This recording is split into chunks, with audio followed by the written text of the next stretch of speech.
Halo, selamat malam. Kembali dengan gue Julianda di channel gue Precious and the Poor.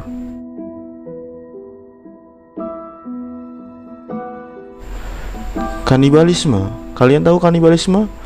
Kanibalisme adalah satu fenomena di mana makhluk sesama jenis memakan satu dengan lainnya. Hal ini sangat lumrah terjadi pada hewan. Tetapi hal ini sangat tidak logis terjadi pada manusia. Di Indonesia banyak sekali beberapa kasus yang terjadi kanibalisme. Salah satunya adalah Sumanto. Sumanto adalah seorang pria yang lahir pada 3 Maret 1972 di Kabupaten Purbalingga. Sumanto adalah seseorang yang dikenal karena kasusnya yaitu kanibalisme. Pada 2003 beliau sangat terkenal di Indonesia karena kasusnya yaitu mencuri dan memakan mayat manusia. Dia percaya bahwa akan hal tersebut memberikan kekuatan batin dan spiritual. Ia dihukum pidana selama 5 tahun, lalu dibebaskan pada tanggal 24 Oktober 2006 setelah beberapa kali melakukan remisi. Setelah itu beliau ditampung di rumah rehabilitasi Anur Karanganyar dikarenakan warga tempat tinggalnya atau warga desa Purbalingga sudah tidak menerimanya kembali. Itulah biodata singkat dari Sumanto. Di sini gue mau bahas tentang beberapa fakta dan kenapa Sumanto bisa memakan dan suka dengan daging manusia. Fakta yang pertama, tahukah Anda bahwa Sumanto adalah laki-laki yang mempunyai 2 orang istri, yaitu istri pertamanya adalah Sutrima yang ia temui pada saat ia di Lampung, dan pernikahan ini tergolong singkat karena faktor kekerasan rumah tangga. Pernikahan ini berujung dengan perceraian. Setelah 1 tahun bercerai dengan istrinya yang pertama, Sumanto menjalani hubungan baru atau pernikahan baru dengan istrinya yang kedua yang bernama Tugiem, yang ia temui pada saat ia di Lampung tempat mereka bekerja. Jadi satu kerjaan guys. Dan ia dikaruniai seorang anak yang bernama Titis Wahyu Widianti. Namun sayangnya pernikahan ini berakhir dengan perceraian dikarenakan faktor Sumanto yang jarang pulang dan juga faktor kekerasan. Ya, kalian bisa nilai sendiri kenapa perceraian selalu dengan faktor kekerasan. Apakah mungkin kalian bisa nilai sendiri. Fakta yang kedua, Sumanto lebih menyukai daging seseorang yang mati secara tragis atau tidak lazim. Di salah satu stasiun dalam negeri, ia diwawancarai dan ia mengatakan bahwa ia lebih menyukai daging seseorang yang mati akibat tersambar petir, kesetrum, atau kecelakaan, atau mayat yang baru mati kemarin. Hal itu ia sukai karena mempunyai rasa yang berbeda atau mempunyai aroma yang berbeda. Ih, serem ya guys. Fakta yang ketiga adalah Sumanto sangat mahir dalam mencuri mayat. Menurut orang yang berada di Yayasan Al-Mustajab atau yayasan tempat ia direhabilitasi, beliau sangat mahir dalam mencuri mayat. Beliau melakukannya hanya dengan kedua tangannya atau hanya dengan tangan kosong tanpa alat bantu. Mayat yang ia curi akan ia konsumsi setengahnya, lalu setengahnya lagi ia buang atau ia kubur di dalam sumur, dan beliau melakukannya pada malam hari, tepat di mana semua orang tertidur lelap dan tidak sadar. Coba kalian bayangin guys, ketika kalian tidur lalu kalian melihat di jendela kalian ada seseorang yang sedang bawa mayat. Apa yang kalian lakukan? Fakta yang keempat, beliau Sumanto memakan atau mencuri mayat seseorang karena anjuran gurunya. Sebelumnya warga Purbalingga atau warga tempat ia tinggal di desanya mengira bahwa Sumanto mempunyai gangguan pada mentalnya atau gangguan jiwa.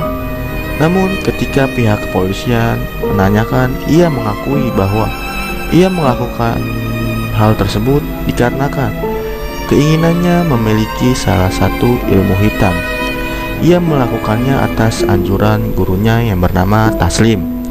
Guru tersebut mewajibkan ia memakan 7 jenazah manusia agar bisa memperoleh ilmu tersebut.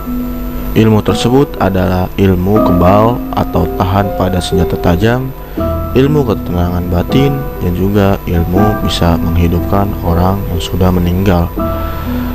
Namun Sumanto tidak kuasa untuk memenuhi persyaratan tersebut. Sumanto hanya memakan 3 mayat seseorang. Bahkan ketika ia merantau, beliau hanya memakan 3 mayat seseorang. Jika ia ingin melanjutkan aksi selanjutnya untuk memakan mayat orang yang keempat, namun aksinya sudah didahului oleh pihak kepolisian. Akhirnya beliau ditangkap. Apakah kalian percaya dengan memakan mayat seseorang kalian bisa diberikan kekuatan spiritual?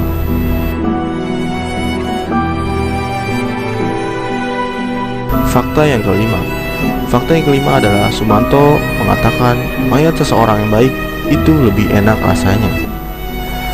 Dikutip pada Tribun.com, cerita ini diceritakan oleh seseorang yang berada dalam rumah rehabilitasi tempat di mana Sumanto tinggal.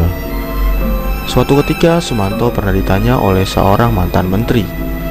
Ketika itu seorang mantan menteri tersebut menanyakan bahwa Sumanto, daging apa yang menurut Sumanto itu paling enak? Sontak Sumanto tidak langsung menjawab. Sumanto hanya menunjukkan jari telunjuknya ke arah penanya tersebut. Sontak penanya tersebut atau menteri tersebut itu kaget hingga syok dan sempat memundurkan sedikit badannya. Lalu Sumanto menjawab, mayat seseorang yang baik seperti Anda, Pak Menteri, itu lebih enak rasanya. Coba ketika kalian nanya seseorang, lalu seorang itu hanya menjawab dengan mata yang tajam, lalu menunjukkan ke arah penanya tersebut, apa yang kalian lakukan, guys? Fakta yang keenam adalah Sumanto pernah memberikan masakan daging manusia kepada kedua orang tuanya. Beliau memberikan daging tersebut lantaran ingin melihat kedua orang tuanya memakan daging.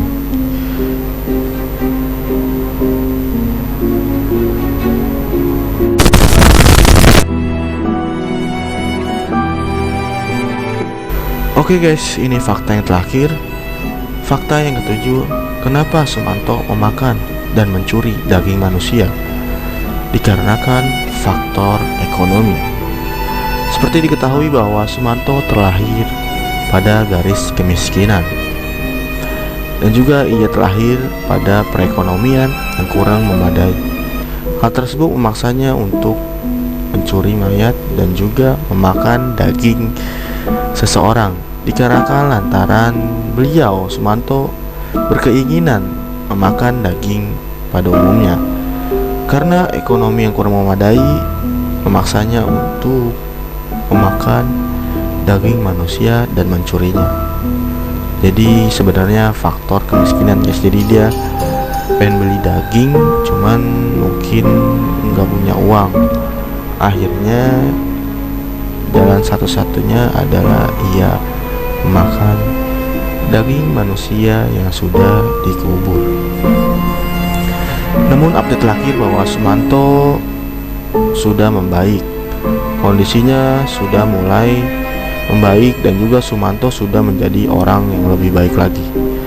Bahkan ia sering terlihat sangat rajin beribadah dan juga ia sangat sering sekali menceramahi santri-santrinya tempat ia tinggal. Jadi kayaknya emang udah lebih baik ya guys ya. Jadi inilah 7 fakta tentang Sumanto. Ya guys, jangan lupa komen, like, and subscribe. Jangan lupa terus dukung channel ini karena dukungan Anda adalah sangat mempengaruhi semangat saya dalam membuat video. Dan juga mohon maaf atas kesalahan teknis, kesalahan kata saya berbicara, kesalahan informasi yang saya dapatkan. Saya hanyalah makhluk biasa yang tak luput dari kesalahan. Oke guys, see you next time and bye bye.